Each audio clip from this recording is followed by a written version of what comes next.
Ganito din ba ang programa ng inyong ID na kung saan yung ating ID ay magagamit natin para humingi ng tulong sa pangkalahatang guardians na kung saan pag tayo ay na-confine ay maaari tayong humingi ng tulong sa iba't ibang mga kapatid na nakapaloob sa inyong pamunuan. Na kung saan meron itong saklaw. Ito ay kung ikaw ay may asawa, yung iyong asawa, ikaw at yung mga anak na dalaga at binata.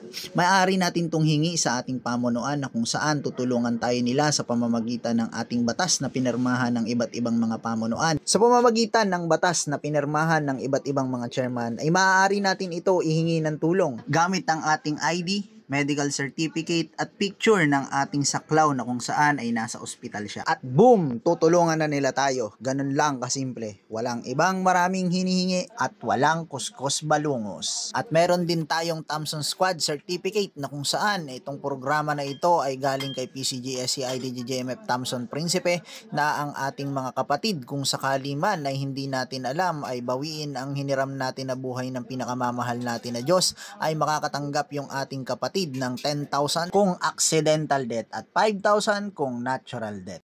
Mayroon din programa ang UGB na kung saan ang tinatawag nating mortuary assistant at yung ID na ibinibigay ng ating Universal Guardians Brotherhood Incorporated. Ito naman ang kanilang programa na kung sakali ay mamatay ay makakatanggap sila ng 10,000 kung accidental death at 5,000 kung natural death. Kaya maging ehemplo, hindi sakit ng ulo. Maraming salamat sa Lodi Cakes natin dyan, sir. Yun lang. Peace out!